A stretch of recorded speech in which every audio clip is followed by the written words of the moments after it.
Coucou tout le monde, bienvenue sur Viens et suis-moi, écoute et prête l'oreille. Je suis Vaya Priar et je suis très heureuse de vous retrouver cette semaine pour une nouvelle étude des doctrines et alliances du programme Viens et suis-moi. Cette semaine, nous découvrons les sections 89 à 92. Nous allons nous plonger dans ces sections des doctrines et alliances qui sont des révélations riches en enseignements intemporels. Ces sections nous offrent une perspective unique sur la manière dont Dieu nous guide pour notre bien-être temporel et spirituel, particulièrement dans les derniers jours. Nous allons découvrir un principe accompagné d'une promesse qui va bien au-delà des simples règles, nous invitant à une transformation profonde. La section 89 est connue pour la parole de sagesse, la loi de la parole de sagesse, un chemin vers la sainteté et la bénédiction. J'aimerais commencer par le contexte et l'origine de la révélation. J'aimerais tout d'abord vous raconter une histoire. C'est l'histoire de Jensen, qui avait un don pour l'écriture et qui fut un jour sollicité par un propriétaire de bar local en Idaho pour écrire une publicité pour son commerce. Il dit qu'il ne le ferait que s'il était d'accord pour qu'il dise la vérité. Alors le propriétaire accepta et voilà la publicité que Jensen écrivit. Il l'intitula « Un honnête tenancier de salle de bar ». Amis et voisins, je suis reconnaissant pour les faveurs passées et ayant approvisionné mon magasin d'un grand choix de vins et de liqueurs fins, permettez-moi de vous informer que je continuerai à fabriquer des ivrognes, des pauvres et des mendiants que la partie sobre, industrieuse et respectable de la communauté devra soutenir. Mes liqueurs exciteront l'émeute, le vol et l'effusion de sang. Elles diminueront votre confort, augmenteront vos dépenses et raccourciront votre vie. Je les recommanderai continuellement pour multiplier les accidents mortels et les maladies incurables. Elles priveront certains de vie, d'autres de raison, beaucoup de caractère et tous de paix. Elles feront des pères, des amis, des femmes, des veuves, des enfants, des orphelins et tous des pauvres. J'enseignerai à vos fils l'infidélité, les dissipations, l'ignorance, la lubricité et tous les autres vices. Je corromprai les ministres de la religion, entraverai l'évangile, souillerai l'église et causerai autant de morts temporelles et éternelles que possible. J'accommoderai ainsi le public. Cela peut être au prix de mon âme immortelle, mais j'ai une famille à soutenir, le commerce paye, le public l'encourage et j'ai payé ma licence et le trafic est légal. Et si je ne le vends pas, quelqu'un d'autre le fera. Je sais que la Bible dit que tu ne tueras point et que tu n'entreras pas dans le royaume des cieux et je n'attends pas à ce que l'ivrogne s'en sorte mieux. Mais je veux une vie facile et j'ai résolu de recueillir le salaire de l'iniquité et de m'engraisser sur la ruine de mon espèce. Je poursuivrai donc mes affaires avec toute mon énergie et ferai de mon mieux pour diminuer la richesse de la nation et mettre en danger la sécurité de l'État. Comme mon commerce prospère proportionnellement à votre sexualité et à votre ignorance, je ferai de mon mieux pour empêcher le développement moral et intellectuel. Si vous doutez de ma capacité, je vous renvoie au prêteur sur gage, à l'hospice, au tribunal de police, à l'hôpital, au pénitencier et au gibet où vous trouverez que bon nombre de mes meilleurs clients sont allés. Un coup d'œil sur eux vous convaincra que je fais ce que je dis. Permettez-moi de vous informer que vous êtes des imbéciles et que je suis un honnête tenancier de bar. N'est-ce pas formidable? Je pense que cela devrait être l'avertissement d'un médecin général sur chaque bouteille d'alcool vendue. Et bien étonnamment, le tenancier de ce bar a adoré et l'a fait publier. Et cela a-t-il eu un effet sur les affaires du bar dans cette communauté? Est-ce qu'il y a eu une baisse soudaine de vente de liqueurs? Malheureusement, non. Cela n'a rien changé. Et malheureusement, beaucoup se contentent d'être volontairement trompés. Alors, suite à cette belle publicité que nous avons eue, allons dans la section 89. Commençons par les premiers versets. Et nous allons relever quelques phrases qui, à mon avis, ont leur importance pour nous aider à comprendre la révélation de la parole de sagesse. Le verset 2 nous dit « Envoyez avec salutation, non par commandement ou par contrainte, mais par révélation et parole de sagesse. » La parole de sagesse n'a pas été donnée à l'origine par commandement ou contrainte. Vous pourriez regarder cela et dire « Attendez, je pensais que c'était un commandement parce que je ne peux pas aller au temple si je ne vis pas la parole de sagesse. » Et c'est un excellent exemple de ligne sur ligne et de la compréhension de la miséricorde du Seigneur. Elle a été initialement donnée comme un sage conseil d'un prophète de Dieu, pas un commandement, mais maintenant, pourquoi pensez-vous qu'il a fait cela? Pourquoi donner cette révélation comme un sage conseil plutôt qu'un commandement strict? Joseph Smith avait avait dit quelque chose à ce sujet. Il a dit, si la parole de sagesse avait été donnée comme un commandement, elle aurait mis sous condamnation tout homme adonné à l'usage de ces choses nuisibles. Aussi le Seigneur fut miséricordieux et leur donna une chose de vaincre avant de les mettre sur la loi. Beaucoup des premiers membres de l'Église avaient déjà pris ces habitudes addictives et leur imposer cette loi soudainement et les mettre sous condamnation aurait probablement causé des problèmes dans l'Église primitive. L'histoire du développement de la parole de sagesse dans l'Église est un sujet vraiment fascinant. Le prophète Brigham Young en a fait une déclaration officielle et a demandé aux membres en général de s'y engager en 1851. Mais elle ne devient réellement une condition de dignité pour le temple qu'en 1921 sous Heber J. Grant. Et beaucoup de membres ont vraiment eu du mal avec cela. Mais je pense que le Seigneur avait estimé qu'à ce moment-là, les membres de l'Église avaient eu amplement l'occasion de s'adapter. Gardons cependant à l'esprit qu'une grande partie de la parole de sagesse tombe toujours dans cette catégorie, pas par commandement ou contraire. Cela s'applique aux choses interdites par la parole de sagesse, mais cette loi contient bien plus que de simples interdictions. Et on l'examinera au fur et à mesure. Alors, un deuxième pourquoi dans le verset 3, c'est un principe avec une promesse. La parole de sagesse est un principe avec promesse. Des bénédictions spécifiques sont attachées à l'obéissance et à ce conseil qu'il va donner. Et j'aime la façon dont le Seigneur l'introduit. C'est un excellent exemple de direction par persuasion. Il ne l'introduit pas comme un commandement, il n'y attache pas de punition, mais il leur promet une grande bénédiction s'ils sont disposés à la vivre. Et nous examinerons cette promesse plus en détail un peu plus tard, dans les versets 18 à 21. Toujours dans le verset 3, on nous dit « adapté à la capacité des faibles et des plus faibles de tous les saints ». Une autre expression dans le verset 3, nous apprenons que la parole de sagesse est adaptée à la capacité des faibles et des plus faibles de tous les saints. C'est une révélation intéressante. La parole de sagesse est un principe qui devrait pouvoir être vécu même par les saints les plus faibles. Maintenant, pourquoi dirait-il cela ? Je pense que c'est parce que le corps rejette naturellement ces choses. Il faut presque se former pour s'y habituer. La première fois que quelqu'un fume, d'après ce que je comprends, ce n'est pas une expérience agréable. Boire de la bière ou de l'alcool est difficile au début. Même les individus les plus faibles devraient savoir mieux et être capables de résister. Et je suis d'accord. Je ne pense pas que ce soit si difficile de vivre la parole de sagesse.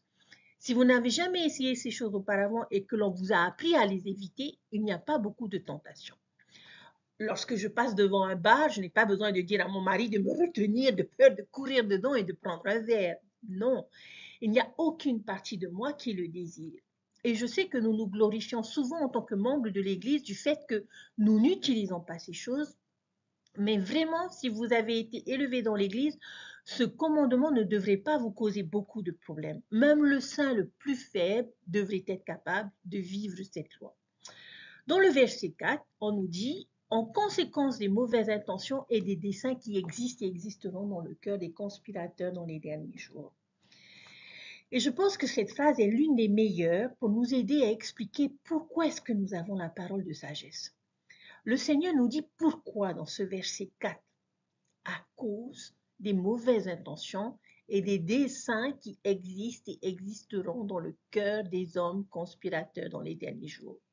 Je vous ai averti et vous ai prévenu en vous donnant cette parole de sagesse par révélation. Le monde change. La production, la consommation et l'abus d'alcool ont atteint un tout autre niveau dans les derniers jours. La parole de sagesse a été donnée en conséquence des circonstances des derniers jours. Il y a des personnes mauvaises, calculateurs, conspirateurs, qui essayent activement de rendre les personnes dépendantes, d'attirer davantage de personnes vers l'abus de substances et de rendre leurs produits de plus en plus difficiles à résister.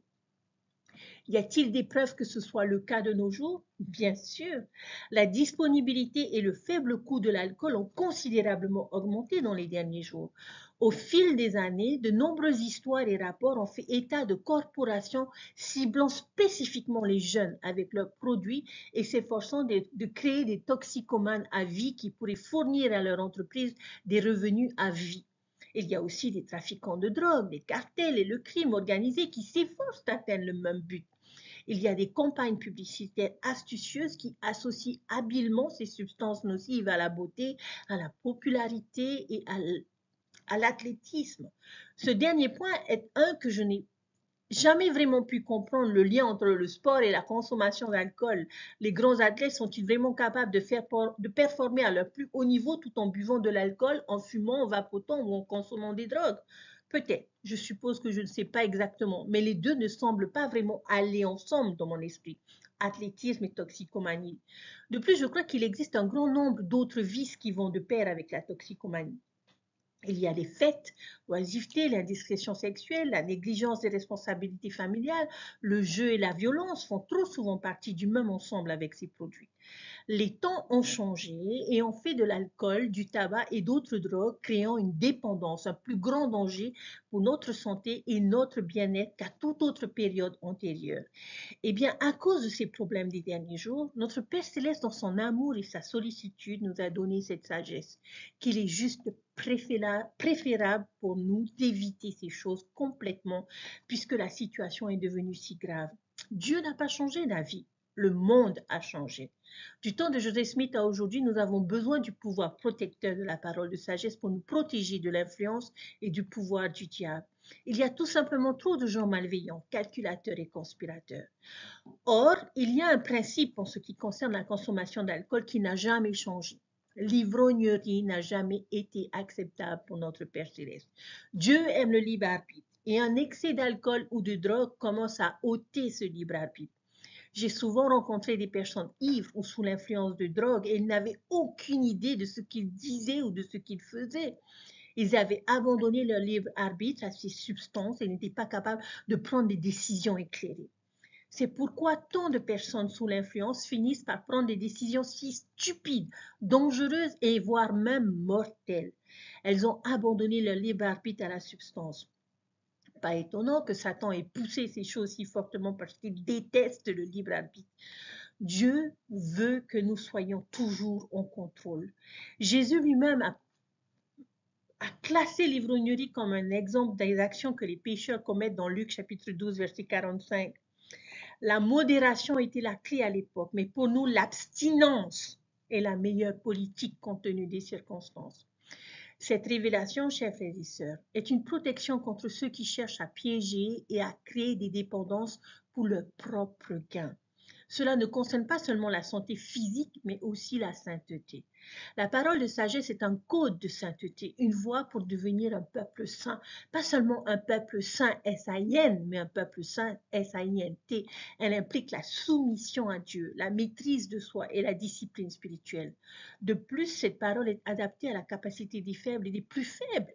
Cela signifie que même les personnes les moins disciplinées peuvent suivre cette loi, car notre corps rejette naturellement ces substances toxiques et il faut entraîner notre corps pour s'y habituer.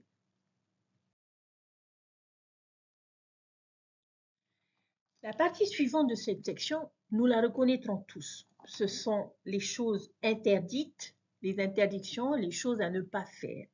Et je vous invite à choisir une couleur et à marquer toutes les choses qui sont interdites par la parole de sagesse. On va le faire ensemble. Verset 5, lorsque quelqu'un parmi vous boit du vin ou de boisson forte, voici, ce n'est pas bien ni convenable aux yeux de votre Père. Et un peu plus tard au verset 7, et de nouveau, les boissons fortes ne sont pas pour le ventre. Au verset 8, et de nouveau, le tabac n'est ni pour le corps, ni pour le ventre, et n'est pas bon pour l'homme. Et au verset 9, de nouveau, les boissons brûlantes ne sont ni pour le corps, ni pour le ventre. Joseph Smith fut plus tard interrogé sur ce qu'il entendait par boisson brûlante. Un homme se souvint de sa réponse. Le prophète Joseph Smith a dit « Je comprends que certaines personnes s'excusent d'utiliser du thé et du café parce que le Seigneur n'a dit que boisson chaude dans la révélation de la parole de sagesse. Le thé et le café sont ce que le Seigneur voulait dire quand il parlait de boissons brûlantes. » Fin de citation. Maintenant, c'est vraiment utile parce que quelqu'un pourrait se demander si c'est bon de boire du chocolat chaud, parce que c'est une boisson chaude. Ou est-ce que cela signifie que le café froid ou le thé glacé est bon parce qu'il n'est pas chaud? Non. Le thé et le café, chaud ou froid, sont interdits par la parole de sagesse. Ce n'est pas la température de la boisson qui compte vraiment ici, c'est ce qu'elle contient. Et vous remarquerez peut-être qu'il manque un gros élément à cette liste qui est absolument interdit par la parole de sagesse, et il s'agit des drogues. Les drogues illicites sont également considérées comme interdites par la parole de sagesse. Si quelqu'un voulait argumenter avec moi à ce sujet, parce que ce n'est pas spécifiquement mentionné dans la section 89, je lui rappellerai gentiment que nous croyons au prophète vivant et à la révélation moderne. La section 1 nous a enseigné que c'est une église vraie et vivante. Les temps qui changent ont nécessité des instructions et des connaissances mises à jour de la part de Dieu. Vous avez peut-être remarqué que les versets 5 et 6 autorisent l'utilisation continue du vin lors des réunions de Sainte-Seine. Que se passe-t-il alors là? Oui, c'est vrai. L'Église a effectivement utilisé du vrai vin tout au long du 19e siècle lors des réunions de l'Église. Et ce n'est qu'au tournant du siècle que les dirigeants de l'Église ont abandonné cette pratique. Il y a eu d'autres mises à jour au fil des années. En fait, l'Église, même aussi récemment qu'en 2019, a publié une révélation mise à jour concernant la parole de sagesse. Et une partie de cette déclaration la plus récente disait que dans les publications récentes destinées aux membres de l'Église, les dirigeants de l'Église ont clarifié que plusieurs substances sont interdites par la parole de sagesse, y compris le vapotage ou les cigarettes électroniques, le thé vert et les produits à base de café. Ils ont également averti que des substances telles que la marijuana et les opioïdes ne devraient être utilisées qu'à des fins médicinales, telles que prescrites par un médecin compétent. Donc non, toute la vérité concernant les lois de santé du Seigneur n'est pas contenue dans la section 89. Le Seigneur se réserve le droit de donner une compréhension supplémentaire au fur et à mesure que le temps et les circonstances changent. Mais vous savez, l'une des raisons pour lesquelles on dit aux gens de ne pas prendre de drogue, de ne pas fumer ou de ne pas boire d'alcool, c'est parce que cela pourrait vous tuer. Et cela le fait. Des millions de personnes dans le monde meurent chaque année à cause de l'abus de ces substances. Mais peut-être une autre chose à considérer comme un avertissement est que peut-être que cela ne vous tuera pas. Pouvez-vous voir la sagesse dans la parole de sagesse? Voyons à présent ce qui nous est permis de faire. Ces choses, c'est généralement notre centre d'attention en ce qui concerne la parole de sagesse, ce sont les interdictions. Si je devais demander à un membre d'expliquer la parole de sagesse, je peux presque garantir qu'il énumérera toutes les interdictions. Mais qu'en est-il des permissions? Il y en a tellement plus dans la parole de sagesse. Lorsqu'on lit les versets 10 à 17, et je vous invite à les noter et à marquer d'une couleur différente, que trouvons-nous? Eh bien, nous trouvons les herbes saines, ce que je dirais est une autre façon de dire légumes, fruits et viande, bien qu'avec un avertissement d'en manger avec modération, et les céréales. Je sais que la déclaration concernant la consommation de viande uniquement en période de famine ou d'hiver donne du fil à retordre à certains membres et qu'il y a beaucoup de débats sur ce que cela signifie, et ce depuis de très nombreuses années. Pardonnez-moi, mais je ne vais pas prendre le temps de me plonger dans tout cela. D'autres endroits traitent de ce sujet beaucoup plus en profondeur et je vous invite à y aller et à vous renseigner. Mais pour moi, si la consommation de viande uniquement en hiver ou en période de famine était une préoccupation majeure des dirigeants de l'Église, j'imagine que nous en aurions entendu davantage parler et que nous aurions reçu des précisions. Je ne vois pas dans ces versets un appel au végétarisme comme certains le font et je ne vois pas non plus un message de tout est permis, mangez autant de viande que vous voulez. J'imagine que la vérité se situe quelque part au milieu, l'équilibre entre toutes choses. Mais voilà, si vous souhaitez mener une vie saine, mangez un bon mélange de fruits, de légumes, de céréales et de viande. Alors, quelques directives de base concernant notre alimentation. Cependant, je ne pense pas que nous ayons encore vraiment atteint le cœur de la parole de sagesse. Je ne pense pas qu'il s'agit simplement d'une liste d'interdits et de choses permises. Ne nous attardons pas trop sur les détails. Pour moi, la parole de sagesse concerne bien plus les principes qui la sous-tendent.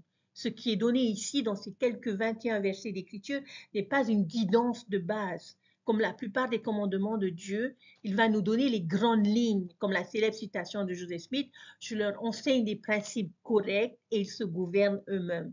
Et voici un exemple parfait de cela. On nous donne quelques permissions, on nous donne quelques interdictions, mais pour le reste et la façon dont nous prenons soin de notre corps, gouvernons-nous nous-mêmes. C'est entre nous, Dieu et l'Esprit. Il y a quelques mots qui semblent sauter aux yeux et qui capturent pour moi l'essence de cette loi, les principes avec promesse. Et je vois 6 mots-clés. Et ce sont les mots qui, j'espère, nous viendront à l'esprit en premier lorsque nous entendrons l'expression parole de sagesse. Et je vais vous montrer ici ce qui se distingue. Au verset 4, on nous parle de la sagesse. Elle est appelée ainsi pour une raison. Quand il s'agit de prendre soin de votre corps, ce temple de l'esprit, soyez sages. Sages dans la façon dont nous en prenons soin, avec ce que nous y mettons, avec la façon dont nous le traitons, avec les risques que nous prenons, soyons simplement sages. Au verset 8, il y en a 2. Il y a la sagesse et le savoir-faire. Lorsque nous prenons des décisions concernant les soins de notre corps, nous devrions faire preuve de sagesse et de savoir-faire. Donc, nous faisons nos recherches, nous expérimentons, nous prenons des décisions intentionnelles sur ce que nous mangeons et ce que nous faisons, espérant que nous devenons sages dans l'entretien de notre santé. Le verset 11 est le mot prudence. Quelques synonymes de prudence. Bon sens, jugement, prudence, c'est ce dont nous avons besoin pour prendre soin de notre corps. Est-il censé de manger jusqu'à satiété à chaque repas? Est-il censé de manger de la restauration rapide grasse tout le temps?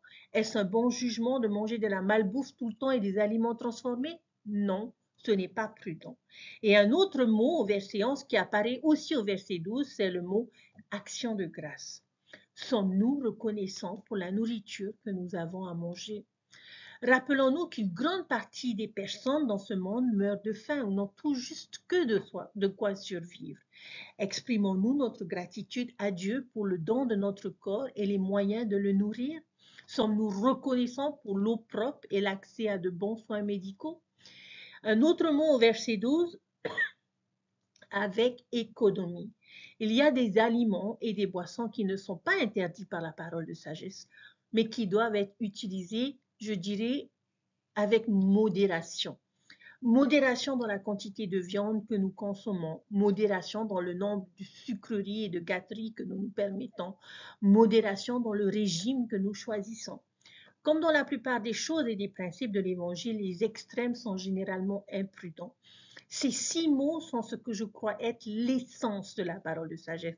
Ce sont les mots qui, j'espère, nous viendront à l'esprit lorsque quelqu'un nous demandera ce qu'est la parole de sagesse, pour que nous ne disions plus, il ne s'agit pas d'utiliser d'alcool, de tabac, de thé ou de café, mais il s'agit d'utiliser sagesse, savoir-faire, prudence, action de grâce et modération dans la façon dont nous prenons soin de notre corps physique. Puissions-nous utiliser ces mots comme principe directeur pour prendre des décisions. Maintenant, tant que nous parlons de santé et de soins du corps, il y a un autre verset que j'aimerais ajouter, mais qui se trouve dans la section 88, et c'est le verset 124, et qui dit ceci: « Cessez d'être paresseux, cessez d'être impurs, cessez de vous critiquer les uns les autres, cessez de dormir plus longtemps qu'il est nécessaire, et couchez-vous de bonne heure afin de ne pas être là. Levez-vous tôt afin que votre corps et votre esprit soient remplis de vigueur. » Quelle est la sagesse ici? Ne soyons pas paresseux. Notre corps a besoin d'action, de mouvement, de travail et d'exercice. Ne soyons pas impurs, pratiquons donc une bonne hygiène. Ne jugeons pas les autres et ne cherchons pas le négatif. Ce sont de bons conseils pour notre santé mentale et spirituelle. Et très important, dormez suffisamment. Assurons-nous d'être prudents quant à la quantité de sommeil que nous obtenons. Souvent, les problèmes de sommeil peuvent entraîner des problèmes avec d'autres choses qui sont interdites par la section 89. Il existe des substances addictives auxquelles les personnes se tournent lorsqu'ils se sentent et qu'ils ne peuvent plus fonctionner sans elles. Habituellement, un peu plus de sommeil serait la meilleure solution. Alors, chers frères et sœurs, la parole de sagesse n'est pas seulement un code de santé, mais avant tout un code de sainteté. Dieu ne cherche pas simplement à former un peuple en bonne santé, mais à préparer et sanctifier un peuple saint. Ainsi, lorsqu'on pense à la parole de sagesse, il faut surtout la comprendre en lien avec la soumission, l'énergie et ce qui donne véritablement la vie. Suivre ces principes ne consiste pas seulement à vivre plus longtemps, mais à créer en nous un environnement intérieur et extérieur propice à recevoir le don de puissance qui nous permet d'entrer en sa présence. La section 89 précise que ce principe est donné avec une promesse et qu'il est adapté même aux plus faibles des saints. Peu importe notre niveau de départ, il nous élève et nous rend meilleurs. Le pourquoi est également clair. Dieu l'a donné en conséquence des mots et des desseins qui existent et existeront dans le cœur des hommes. Autrement dit, cette loi est une protection pour nous aujourd'hui. Ce principe ne concerne pas simplement ce que nous consommons, mais englobe toute influence nocive pouvant créer une dépendance. Et comme l'a enseigné le président Hawkes, cela inclut aussi des fléaux modernes, comme la pornographie conçue par certains pour piéger et exploiter les âmes à des fins de profit. Ainsi comprise, la parole de sagesse peut être un véritablement entraînement spirituel. Elle nous apprend la maîtrise de soi, la discipline, la soumission et la diligence afin de nous former en véritables saints.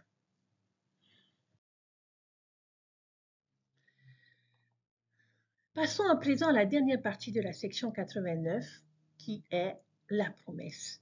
Nous avons appris plus tôt que la parole de sagesse était un principe avec une promesse. Alors on va y jeter un œil. Quelle est la promesse du Seigneur à ceux qui se souviennent de garder et de faire et d'appliquer ces paroles? La première promesse, la santé dans leur nombril et la moelle dans leurs os. C'est une façon poétique de dire des bénédictions physiques. La santé et la force font partie de la promesse de garder la parole de sagesse. Et c'est peut-être une partie de ce que le Seigneur voulait dire dans la section 84, dans le serment de l'alliance de la prêtrise, par le renouvellement de leur corps. Mais que dire à quelqu'un qui vit la parole de sagesse, puis qui contracte une maladie terrible ou qui souffre d'une grave affection physique? Une bonne amie à moi a perdu sa sœur d'un cancer du poumon. Et cette femme n'a jamais fumé de sa vie. Alors comment peut-on expliquer cela? Je ne pense pas que la promesse de parole de sagesse soit que nous serons invincibles à toutes les maladies ou blessures ou que nous vivrons éternellement, ce serait irréaliste. Mais si ces choses surviennent dans notre vie, au moins nous pouvons avoir la conscience tranquille en sachant que ce n'était pas à cause de nos mauvais choix. La vie nous a apporté ces choses, mais pas notre propre négligence. Tout ce que le verset 18 signifie, c'est que nous expérimenterons des bénédictions physiques en vivant la parole de sagesse. Notre corps aura la meilleure santé et la meilleure force dont il est capable. Et je crois que c'est vrai. Notre corps fonctionnera mieux pour nous, nous nous sentirons mieux, nous serons plus heureux si nous vivons notre vie guidée par ces principes. Les membres de l'Église qui vivent la parole de sagesse dans l'ensemble sont en meilleure santé et plus heureux et connaissent moins de maladies que ceux du monde qui ne la vivent pas.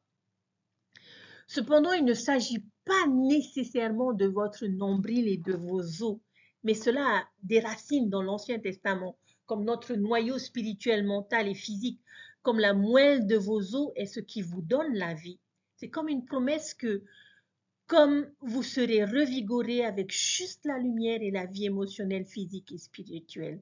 Et je pense que c'est important aussi. Lorsque nous assistons au temple et que nous commençons à y aller de plus en plus régulièrement, il y a plusieurs lignes dans ces 3 versets qui nous feront penser au langage du temple, ce qui est une connexion vraiment nette, encore une fois, à ce simple fait de devenir un saint et que toutes ces promesses font écho aux promesses qui nous sont données spécifiquement dans le langage du temple. Mais il y a plus. Les bénédictions de la parole de sagesse ne sont pas seulement physiques. Que promet Dieu d'autre? Verset 19, ils trouveront de la sagesse et de grands trésors de connaissances, oui, des trésors cachés. Cela parle vraiment du temple. C'est un prélude au temple, des trésors cachés qui viendront. Si nous vivons la parole de sagesse, nous aurons un plus grand accès à la révélation personnelle. Et cela me semble logique, n'est-ce pas? Si je dors suffisamment, que je ne remplis pas mon corps de substances nocives ou altérant l'esprit, que je ne mange sensément et que je donne à mon corps les nutriments dont il a besoin, alors mon cœur et mon esprit seront plus clairs et plus réceptifs à la voix de l'esprit. Cela aide à dégager les canaux de la communication divine. Je veux dire, cela pourrait être physique, mais il s'agit vraiment de courir la course de la vie et de marcher sur ce chemin droit et étroit.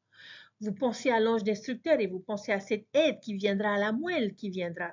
C'est juste amusant que ce soit presque comme si cela nous ramenait à laissez-moi vous emmener avec mes mots dans un endroit qui est saint et vous aider à avoir une image plus grande. Mais il y a encore plus. Au verset 20, on nous dit, ils courront et ne se fatigueront pas, ils marcheront et ne faibliront pas. Je ne crois pas que cela signifie que le fait de vivre la parole de sagesse garantira que vous pourrez sortir et courir un marathon. Maintenant, je pense qu'il y a un élément physique à cette promesse, que ceux qui vivent la loi de santé du Seigneur auront plus d'endurance, plus d'énergie, plus de force. Mais il y a aussi cet aspect spirituel à cette promesse. Les Écritures parlent souvent du sentier étroit et resserré du disciple. Vivre cette loi nous aidera à rester sur ce sentier et à persévérer jusqu'au bout de ce sentier. Nous le marcherons et ne défaillirons pas. Comme nous l'avons mentionné plus tôt, de nombreuses choses interdites par la parole de sagesse peuvent également entraîner d'autres vices spirituels. Persévérer sur le chemin protégera de ces choses. Il y a encore plus. Verset 21. Et moi, le Seigneur, je leur fais la promesse que l'ange destructeur passera à côté d'eux. Comme pour les enfants d'Israël, il ne les frappera pas. Amen. Quelle est la promesse ici? Protection. Protection contre le péché, contre la tentation, contre la maladie, contre la mort, contre les conséquences qui accompagnent si souvent la mauvaise gestion de notre corps. Et cela ressemble à des promesses puissantes, santé physique, santé spirituelle, force physique, force spirituelle, révélation physique, révélation spirituelle, endurance physique, endurance spirituelle, protection physique et spirituelle. Cela nous ramène à cette histoire dans l'Ancien Testament. C'est l'histoire de Pâques, mais ce qui se passe, c'est qu'ils marquaient leur porte avec le sang de l'agneau et ils nous aident en quelque sorte à voir comme je suis plus intéressé par le fait que vous soyez marqués par le sang de l'agneau et marqués comme l'Israël des temps modernes. Si vous connaissez cette histoire, ce qui se passe, c'est qu'une fois qu'ils partent, ils vont directement au Sinaï pour entrer en la présence de Dieu. Donc, marquer leur porte était un prélude à l'entrée en la présence de Dieu, tout comme la section 89, chers frères et sœurs, est un prélude à l'entrée en la présence de Dieu. Cette section est plus sur ne buvez pas de thé glacé, mais si j'en ai envie un jour d'été, est-ce que je peux? Il s'agit plus de la sainteté et de la sanctification de soi pour entrer en la présence de Dieu. Et le Seigneur nous fait la promesse que l'ange destructeur passera à côté de nous comme pour les enfants d'Israël et ne nous frappera pas. Et cette protection est physique et spirituelle, nous protégeant des tentations du péché, des maladies et des conséquences négatives de la négligence de notre corps. Chers frères et sœurs, je suis tellement reconnaissante pour les directives de la parole de sagesse. Je crois qu'elle a été inspirée et qu'elle est une grande preuve de l'appel prophétique de Joseph Smith. En tant que membre de l'Église des derniers jours, nous sommes protégés de tant de problèmes modernes en vivant cette seule loi. Alors soyons sages, prudents, reconnaissants et modérés. Je suis convaincue qu'un certain nombre de problèmes que nous rencontrons dans notre vie pourraient être résolus en vivant plus attentivement la parole de sagesse. Peut-être prions-nous le Père Céleste pour un miracle qui nous donnerait plus d'énergie, plus de force, plus de capacité à supporter le stress et les responsabilités de la vie, plus de bonheur, plus de liberté face à la maladie. Peut-être nous plaignons-nous ou prions-nous Dieu pour avoir moins de maux de tête, d'insomnie ou de maladie. Et je me demande si le Père Céleste ne lève pas parfois les mains en disant « mais j'aimerais t'aider ». Et parfois, je suis sûre qu'il le fait encore parce qu'il est un Dieu miséricordieux et aimant. Mais beaucoup de ces problèmes pourraient être résolus si nous étions juste plus sages dans notre alimentation, notre exercice, notre sommeil, si nous évitions ou étions plus modérés dans notre consommation d'aliments malsains. S'il vous plaît, ne me méprenez pas ici. Je n'essaye pas d'être moralisatrice. Je sais qu'il y en a beaucoup qui n'ont aucun contrôle sur les problèmes de santé dont ils souffrent. Certaines de ces choses sont génétiques, hormonales ou causées par une maladie ou proviennent de problèmes psychologiques et beaucoup souffrent d'une mauvaise santé sans que ce soit de leur faute. Je ne parle pas de cela. Ce sont les choses que nous pouvons contrôler. Nous avons le libre arbitre de choisir ce que nous mettons dans notre bouche. Et je crois que si nous ne maîtrisons pas ces trois choses, notre alimentation, notre exercice, notre sommeil, alors nous pourrions faire face à des choses difficiles. Et je sais que c'est difficile. Je lutte moi-même avec ces choses. Je ne considérerai pas les problèmes avec les permis de la parole de sagesse comme des échecs moraux. Mais cette vie est une expérience d'apprentissage. Et nous grandissons, nous échouons, nous trébuchons, mais nous nous relevons et nous essayons à nouveau. Et j'espère ne pas donner une fausse impression ici non plus. Je ne pense pas que nous devions tous être des bodybuilders avec des abdos embêtants ou des mannequins super minces pour nous considérer comme de véritables gardiens de la parole de sagesse. En fait, d'après ce que je sais, beaucoup de personnes mènent tout sauf des modes de vie sains pour paraître ainsi. Alors ne jugeons pas notre santé ou la santé des autres par une norme d'apparence extérieure mondaine. Nous parlons d'être sages dans la façon dont nous traitons et considérons notre corps. Nous ne pouvons pas laisser l'adversaire nous pousser aux extrêmes. Aimer ou haïr notre corps, c'est un don, le plus grand don temporel qui nous a été fait. Et j'espère que nous voyons la sagesse de faire tout ce que nous pouvons pour les maintenir et les utiliser sagement, avec sagesse, jugement, prudence, action de grâce et modération. Nous sommes tellement chanceux en tant que membres de l'Église d'avoir la direction de la parole de sagesse. Elle a immensément béni ma vie et je sais qu'elle bénira la vôtre aussi. Mais rappelons-nous que c'est à propos de la sainteté et de la sanctification de soi pour entrer en la présence de Dieu. Pour conclure sur ce sujet, on va passer rapidement à la section 92 et nous reviendrons ensuite aux sections 90 et 91. Cette section concerne Frederick J. Williams, conseiller de Joseph Smith dont nous avons déjà parlé le mois dernier à la ferme John Johnson. Ce qui frappe chez lui, c'est son esprit de consécration. Il était propriétaire d'une grande ferme. Il reçut par révélation l'invitation de la consacrer à une œuvre sainte et il l'accepta. Et c'est sur cette terre que fut construit le temple de Kirtland. Cet acte illustre bien l'époque de Kirtland marquée par des sacrifices matériels comme la terre et des sacrifices personnels comme l'abandon du tabac en préparation des bénédictions plus grandes. Le Seigneur disait alors à son peuple, « Laissez-moi vous sanctifier et vous purifier dans tous les aspects de votre vie par le sacrifice afin que vous soyez prêts. » Un témoin de l'école des prophètes a raconté qu'au moment de cette révélation, 20 des 21 participants consommaient du tabac. Ce jour-là, les 20 jetèrent leurs pipes dans la cheminée, montrant leur désir immédiat de se sanctifier. Le verset 2 de la section 92 contient une phrase marquante. Ce verset dit « Mon serviteur Frederick J. Williams, vous serez un membre actif dans cet ordre et dans la mesure où vous êtes fidèle et gardez mes commandements, vous serez bénis pour toujours. » Et j'aime cette expression « membre actif ». Elle évoque l'énergie, la vigueur et l'enthousiasme dans le service de l'Évangile, selon la manière dont on vit l'Évangile, et peut-être soit épuisant, soit exaltant. Mais Frederick J. Williams était de ceux qui servaient avec amour et enthousiasme, devenant ainsi un véritable membre actif. La section 92 ne compte que 2 versets, mais ce passage nous rappelle combien il est précieux d'être considéré comme de véritables membres actifs de l'Église du Christ. Et être actif signifie s'engager de son plein gré dans de bonnes causes avec diligence et persévérance. Que chacun de nous puisse être trouvé parmi ces membres actifs que le Seigneur bénit éternellement. Et vivre cette loi, ce principe de la parole de sagesse, fait de nous des membres actifs. Nous allons à présent voir ce que j'appelle le principe de la révélation. Dans le premier verset de la section 90, c'est une révélation donnée à Joseph Smith qui dit « Ainsi dit le Seigneur, en vérité, je le dis, mon fils, tes péchés sont pardonnés selon ta requête. » Et cette phrase est précieuse. Elle montre que Joseph avait prié pour obtenir le pardon et que Dieu lui répond. Et cela devient un modèle dans sa vie, la recherche du pardon par le repentir. Être un membre actif, c'est précisément cela, c'est se repentir souvent et ressentir régulièrement le pardon du Seigneur. Rien n'est plus vivifiant que de revenir à Jésus-Christ, de sentir son approbation et de retrouver la paix intérieure qu'apporte le repentir. Comme l'enseigne le président Nelson, la repentance ne doit pas être vue comme une menace ou une punition, mais comme un retour constant vers le Sauveur.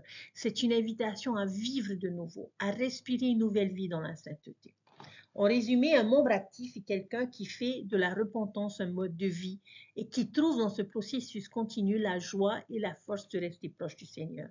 La section 90 est une étape cruciale dans l'organisation de l'Église parce qu'elle établit la première présidence composée de Joseph Smith, Sidney Rigdon et Frederick G. Williams, qui sont désignés comme conseillers du prophète. À Joseph Smith, le Seigneur confère les clés du royaume qui ne lui seront jamais enlevées. Ces clés sont ensuite transmises à l'Église. Chers frères et sœurs, il est crucial de comprendre l'importance de la manière dont nous recevons les paroles de ceux qui détiennent ces clés. Mon premier verset serait le verset 5, et ce verset me rappelle une histoire de bouddhisme. Un jour, un roi fait un rêve, et dans ce rêve, il se retrouve sur les rives d'une grande rivière. Et alors qu'il se tient là, il lève les yeux en amont et voit d'énormes rochers lourds flotter sur la rivière, s'élevant et s'abaissant comme s'ils ne pesaient rien alors qu'il passe. Peu de temps après, il voit des citrouilles creuses, vides, jetées dans la rivière, qui coulent au fond de cette rivière comme si elles pesaient 500 kilos. Quand le roi se réveille, il raconte le rêve à Bouddha et demande une interprétation. Et le Bouddha lui dit que c'est une vision de ce que seront les choses dans le futur quand les hommes injustes gouverneront. Les choses importantes, lourdes et essentielles seront traitées à la légère. Les personnes les laisseront flotter dans leur vie comme si elles n'avaient pas d'importance. Et de notre côté, les choses insignifiantes, triviales et frivoles s'enfonceront profondément dans le cœur des gens et consumeront leur attention et leur temps. Maintenant, je pense que c'est une description parfaite des derniers jours. Nous vivons à une époque de rochers flottants et de citrouilles qui coulent. Il y a des rochers flottants au verset 5. Il dit que tous ceux qui reçoivent les oracles de Dieu prennent garde à la manière dont ils les respectent, de peur qu'ils ne les prennent à la légère et ne tombent par là sous la condamnation, ne trébuchent et ne tombent lorsque les tempêtes s'abattront, que les vents siffleront et que les pluies descendront et se jetteront contre cette maison. Chers frères et sœurs, les rochers flottants sont les révélations qui émanent des oracles de Dieu, les prophètes. Nous devons faire attention à ne pas traiter les paroles des prophètes comme des choses légères et espérons que leurs conseils et leurs commandements sont des rochers qui plongent profondément dans notre cœur. Cependant, je crains que trop souvent, ce soit des citrouilles qui retiennent beaucoup plus notre attention. Les choses vaines de ce monde, les divertissements, les distractions, les choses frivoles de la vie. Permettons-nous à ces choses de s'enfoncer bien plus profondément qu'elles ne devraient? Il y a une conséquence à laisser ces rochers flotter, trouver plus loin dans le verset. Nous sommes mis sous condamnation, nous trébuchons et tombons.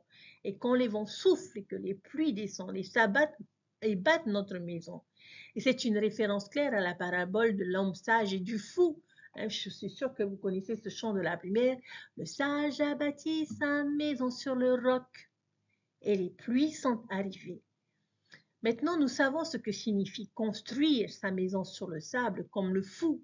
Nous bâtissons notre maison sur le sable lorsque nous traitons les révélations de Dieu à la légère, lorsque nous permettons au rocher de la révélation de flotter sans but. Le Seigneur nous avertit d'être prudents avec les révélations que nous recevons afin de ne pas les prendre à la légère. Et il explique pourquoi. Parce que quand viendront les tempêtes et les épreuves, nous aurons besoin de ces révélations pour tenir ferme. Et cela me fait penser à la manière dont le président Nelson, notre prophète actuel, nous enseigne sans cesse à mieux recevoir la révélation. Il nous invite à essayer différentes façons de nous rapprocher de l'esprit et emploie des mots puissants comme « je vous supplie » ou « je vous exhorte ». Il ne veut pas que nous négligions la révélation, mais que nous comprenions son importance capitale. Et cela pose une question. Avons-nous conscience de la tempête qui vient et de l'importance d'être guidés par la révélation pour y faire face? Un bon moyen de garder vivantes ces révélations, chers frères et sœurs, est de nous accrocher aux enseignements des conférences générales. Par exemple, je me suis donné l'objectif de relire chaque jour, après ma lecture du livre de Mormon, un discours de la dernière conférence. Cette expérience a profondément fortifié ma foi et a été l'une des plus puissantes de ma vie spirituelle récente. Recevoir et chérir la révélation, c'est comme garder un trésor précieux. On le tient avec soin comme quelque chose d'irremplaçable. Les versets 15 à 18 de la section 90 soulignent aussi un aspect de la vie d'un membre actif qui est l'étude et l'apprentissage. Étudiez et apprenez, dit le Seigneur. Familiarisez-vous avec tous les bons livres, avec les langues et les peuples. Et le verset 16 ajoute que ce devrait être la mission de toute notre vie. Apprendre sans cesse et trouver de la joie dans la connaissance. Joseph Smith a pris ce conseil au sérieux en étudiant l'allemand, l'hébreu et bien d'autres disciplines. Enfin, la section 91 nous donne une belle leçon. Lorsque Joseph demande au Seigneur s'il doit traduire l'apocryphe, le Seigneur répond qu'il n'est pas nécessaire de le traduire, car quiconque le lit est éclairé par l'Esprit et en tirera profit. Autrement dit, nous pouvons trouver de la lumière dans beaucoup de sources. Les Écritures, les livres, les pièces de théâtre, les écrits d'autres confessions, à condition de nous laisser guider par l'Esprit. En somme, un membre actif est quelqu'un qui prend au sérieux la révélation, s'y accroche pour traverser les tempêtes et fait de l'apprentissage continu une mission de vie.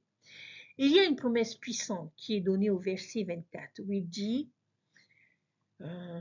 cherchez diligemment, priez toujours et croyez, et tout concourra à votre bien.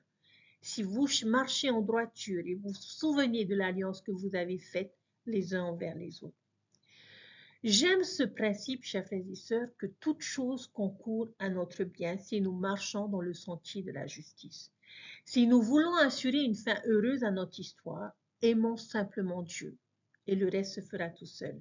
C'est aussi simple que cela. Il peut transformer tous nos maux en bien. Il peut prendre n'importe quel aspect négatif de notre vie et nous en avons peut-être beaucoup. Nous pourrions probablement les énumérer très facilement dans ma vie. Il y a ceci, il y a cela. Et le Christ arrive et nous dit, cherchez diligemment, priez toujours, marche en droiture devant moi et souviens-toi de tes alliances. Et je te promets qu'à un moment futur, par le pouvoir de ma croix, je traverserai tout est négatif et je les rendrai positifs. L'histoire de Joseph d'Égypte dans l'Ancien Testament est probablement la meilleure étude de cas de ce principe. Il a eu tant de négatifs dans sa vie pendant des années, puis au final, parce qu'il a persévéré à marcher en droiture tout au long de cela, Dieu a tout renversé et a rendu les choses positives. Dieu a le pouvoir de prendre n'importe quoi et d'en faire du bien. Nos erreurs, nos faiblesses, nos chagrins, nos tragédies.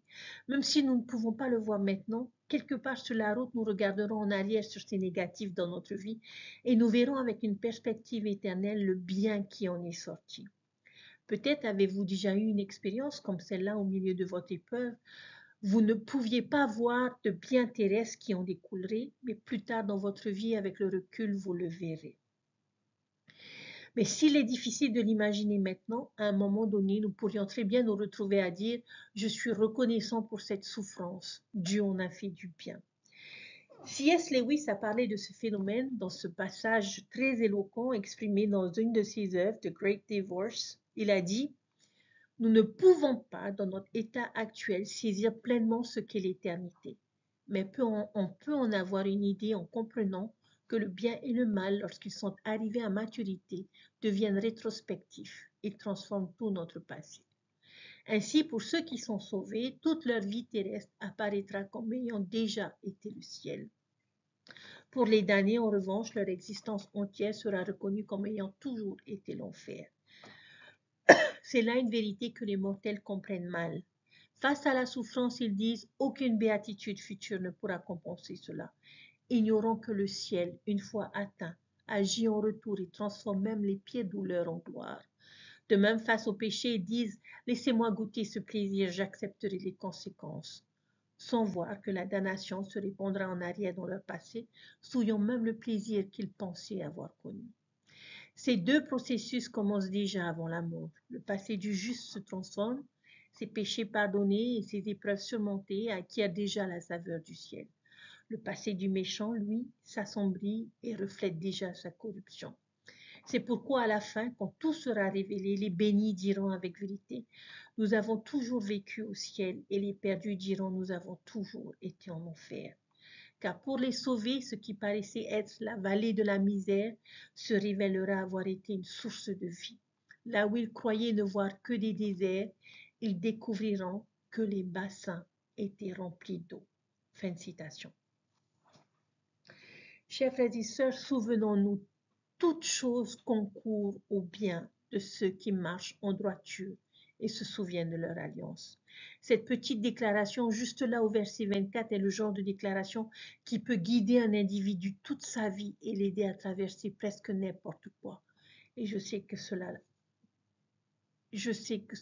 a fait, je sais qu'elle a fait cela pour moi, que les moments difficiles ont été les moments qui m'ont appris à mieux connaître mon Sauveur et me rendre compte qu'elles m'ont élevé et m'ont fortifié. La section 91 aborde un principe vital concernant le discernement de la vérité. Joseph Smith est en train de traduire l'Ancien Testament et s'est interrogé sur l'Apocryphe, qui est une collection de textes bibliques à l'authenticité incertaine. Si vous ne savez pas ce qu'est l'Apocryphe, c'est une collection d'écrits bibliques dont l'authenticité est discutable. En d'autres termes, ils ne sont pas vraiment sûrs que ce soit de véritables écrits prophétiques. Mais voici une liste de livres que l'on trouve dans l'Apocryphe. L'Apocryphe est généralement inclus dans les Bibles catholiques, mais pas tellement dans les Bibles protestantes.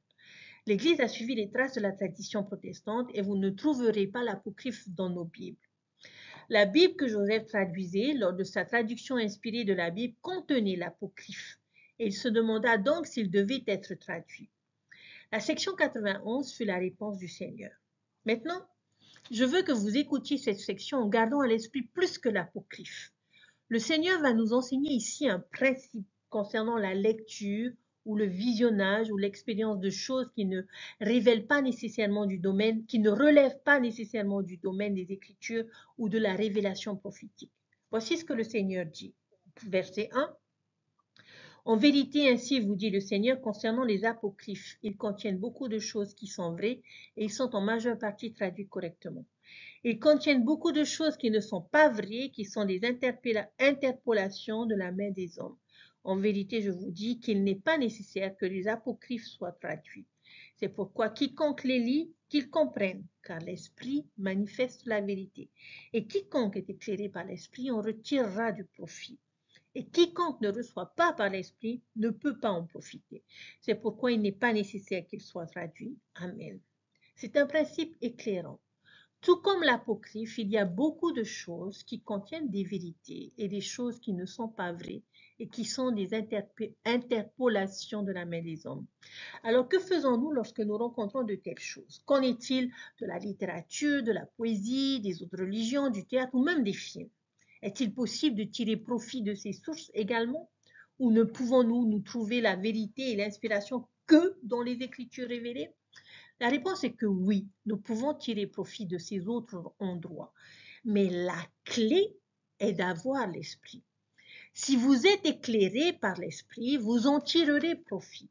Et c'est une pensée réconfortante pour moi parce que j'aime beaucoup la littérature, j'aime les films et j'aime apprendre sur les autres religions. Si vous avez l'esprit, vous serez capable d'y déceler ce qui est vrai et de rejeter ce qui ne l'est pas. Par exemple, je viens de vous partager une histoire du bouddhisme un peu plus tôt. C'était un principe vrai enseigné à partir des écritures d'une autre religion. Mais nous en avons tiré profit, n'est-ce pas? Tout comme je crois que nous pouvons tirer profit de la lecture du Coran. Maintenant, il y aura des choses dans chacune de ces sources que nous ne pourrons pas accepter et qui ne sont pas vraies. Mais l'esprit nous aidera à en extraire ces choses.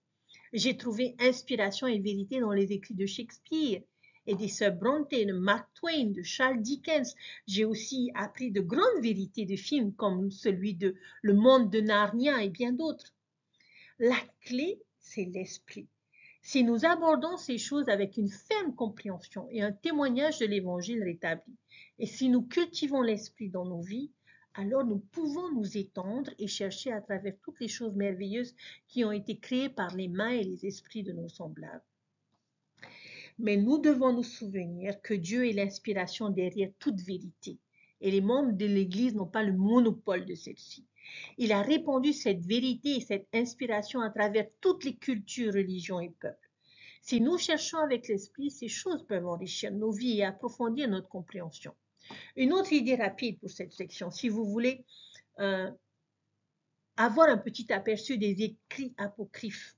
Il y a une des histoires que j'aime beaucoup, c'est l'histoire du livre appelé Belle et le dragon. Et elle est tirée de la vie de Daniel et elle se trouve dans les versets 1 à 22. Euh, alors, il y a une idole géante appelée Bel que les Babyloniens adorent. Et les prêtres enseignent aux gens que Bel ne sera satisfait que s'il lui apporte une grande offrande de nourriture et de vin chaque nuit. Et chaque nuit, la porte de la chambre de l'idole est verrouillée. Mais alors le matin, quand les portes sont ouvertes, toute la nourriture est partie et le vin bu. Le roi croit vraiment en cette statue, en Bel à cause de cela. Mais Daniel dit que Bel n'est pas un vrai Dieu, juste une statue, et ce qui met le roi en colère et il exige une preuve de l'affirmation de Daniel. Ce que Daniel fait ensuite est vraiment amusant. Daniel dénonce la supercherie. En réalité, ce sont les prêtres de Bel et leurs familles qui viennent en secret manger les offrandes grâce à un passage caché sous l'autel. Et pour le prouver, Daniel va répandre de la cendre sur le sol du temple avant la nuit. Le lendemain, alors que les offrandes ont disparu, on voit clairement les empreintes de pas des prêtres et de leurs enfants. Et les prêtres sont démasqués et Bel est détruit. Quelle vérité cette histoire nous enseigne-t-elle? Est-ce que nous y trouvons une valeur spirituelle? La réponse est oui. Elle illustre le principe que l'on peut découvrir la vérité même dans des écrits qui ne font pas partie des écritures officielles. Lors d'une conférence générale, Elder Neil A. Maxwell a cité la section 91, puis s'est appuyé sur un texte apocryphe pour illustrer son message. Et cela montre bien que, guidés par l'Esprit, nous pouvons discerner la vérité dans des sources extérieures aux Écritures. Et voici ce qu'il a déclaré. Quelques écrits anciens non disponibles à Joseph Smith ou à quiconque à l'époque sont apparus depuis. Les écrits apocryphes peuvent contenir des vérités à discerner car quiconque est éclairé par l'Esprit en tirera profit. Voici un exemple tiré de la bibliothèque de Nag Hammadi. Dans l'apocryphe de Jacques, Jésus aurait dit à Pierre et Jacques affligés, « Si vous considérez combien de temps le monde a existé avant vous et combien de temps il existera après vous, vous constaterez que votre vie est un seul jour et vos souffrances une seule heure. » Chers frères et sœurs, je vous invite à réfléchir à une source en dehors des Écritures qui vous a enseigné quelque chose de vrai et d'inspirant.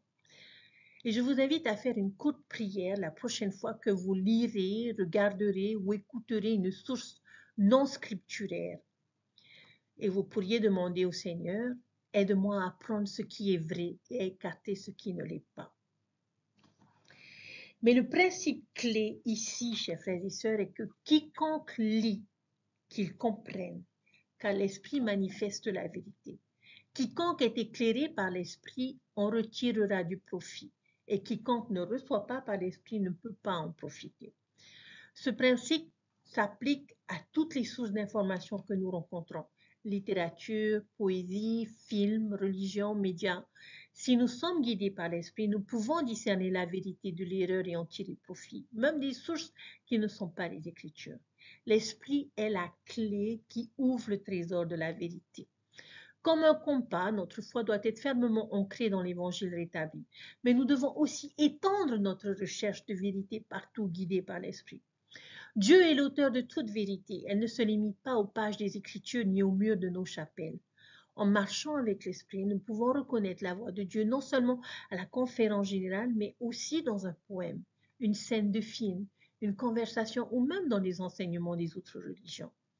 L'Esprit est la clé qui ouvre le trésor de la vérité, même dans des lieux inattendus. Si nous invitons le Saint-Esprit à nous accompagner, notre vie se remplira de vérité, de lumière et d'intelligence. Vous avez vu, chers frères et sœurs, qu'à plusieurs reprises dans mes enseignements, je fais beaucoup d'analogies. Je prends beaucoup de situations et circonstances de tous les jours pour pouvoir enseigner un principe. Et c'est ça, rechercher, discerner la vérité. C'est pouvoir utiliser les expériences d'autres personnes, c'est pouvoir utiliser la connaissance et les dons des autres pour nous aider à retenir des principes importants qui vont nous aider à nous gouverner nous-mêmes. Mais puissions-nous toujours vivre de manière à avoir la compagnie constante du Saint-Esprit, parce qu'il est la clé pour nous aider à discerner la vérité.